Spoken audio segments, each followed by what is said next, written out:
ভালো কাজ করবে কিনা, সে বেহেশতে যাবে নাকি দোজখে, সবকিছু আগেই লেখা থাকলে আমরা কি করব? এখানে কার দোষ? যদি কাউকে খুন করি, আল্লাহ আমার কদরে লিখেছেন, আমি খুন করবো আর করে ফেললাম, এই দোষটা কার? দোষ তো আল্লাহর। তাহলে আমাকে দোজখে পাঠানো হবে কেন? আর এটা খুবই লজিক্যাল প্রশ্ন। এই প্রশ্নের উত্তরে বলবো, আমাদেরকে এই কদর বা নিয়তির ধারণা আগে বুঝতে হবে যে আল্লাহ সুবহানাহু ওয়া তাআলা আগে থেকে লিখে রেখেছেন একটা মানুষ কখন জন্মাবে, তারপরে সে কোন দেশে জন্মাবে, কখন মারা যাবে, কোন দেশে মারা যাবে। আল্লাহ পবিত্র কোরআনে বলেছেন সূরা ইসরা অধ্যায় 17 আয়াত নম্বর 14 যে যখন কোনো শিশু জন্ম নেয় তার কর্মগুলো আমি তার গ্রীবালগ্ন করে দিই। একজন মানুষের ব্যাপারে আল্লাহ জানেন সে কি কি করবে, ভালো না খারাপ, সঠিক না বেঠিক, সে বেহেশতে যাবে নাকি দোজখে যাবে।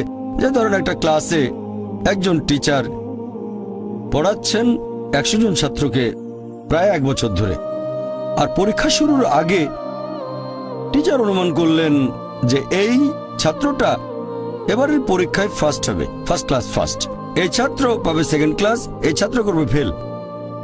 এটা আমি উদাহরণ হিসেবে বলছি।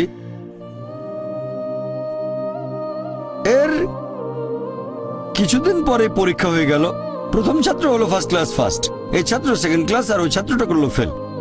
এখন আপনাদের প্রশ্ন করি, যে ছাত্র ফেল করেছে সে কি টিচারকে বলবে আপনি বলেছিলেন যে আমি ফেল করব তাই ফেল করেছি? এখানে দোষটা কার? টিচারের নাকি ছাত্রের?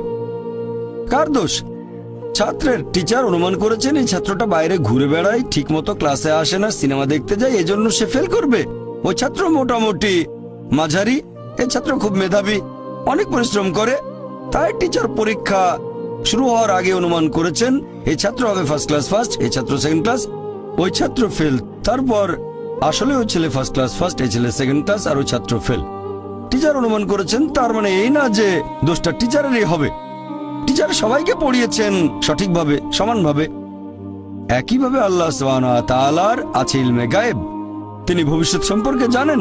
কিছু জিনিস ঠিক করা আছে যে এই লোকটা জন্মাবে অমুক দেশে, জন্মাবে অমুক দিনে, আর সে মারা যাবে অমুক দেশে অমুক তারিখে, ইত্যাদি ইত্যাদি। তার পরিবেশ ধনী হবে নাকি গরিব হবে, তবে পছন্দটা এখানে আপনার। যেমন ধরেন 12 স্ট্যান্ডার্ড পাশ করার পরে অপশন আপনার হয়তো ইঞ্জিনিয়ার হবেন, অথবা ডাক্তার হবেন, বা একজন আইনজীবী। এখানে পছন্দ আপনার, ঠিক করলেন আপনি হবেন ইঞ্জিনিয়ার। এখন আল্লাহ এটা আগে থেকেই জানেন যে 12 স্ট্যান্ডার্ড পাশ করার পরে আপনি ইঞ্জিনিয়ার হওয়ার চেষ্টা করবেন, তাই আল্লাহ আগে লিখে রেখেছেন। ব্যাপারটা এমন না যে আল্লাহ লিখে রেখেছেন বলে আপনি বেছে নিচ্ছেন। যেহেতু আপনি এটাই বেছে নেবেন, তাই আল্লাহ আগে লিখে রেখেছেন। এখানে পছন্দ আপনার, তবে আল্লাহ আপনার পছন্দ জানেন। যেমন ধরেন একটা রাস্তার মোড়ে আসলেন, সামনে 5টা রাস্তা, রোড নাম্বার 1, 2, 3, 4, 5। এখানে পছন্দ আপনার, বেছে নিতে পারেন রোড নাম্বার 1, 2, 3, 4, 5। আপনি গেলেন রোড 2-এ, এটা আগে থেকেই লেখা আছে আপনার নিয়তি।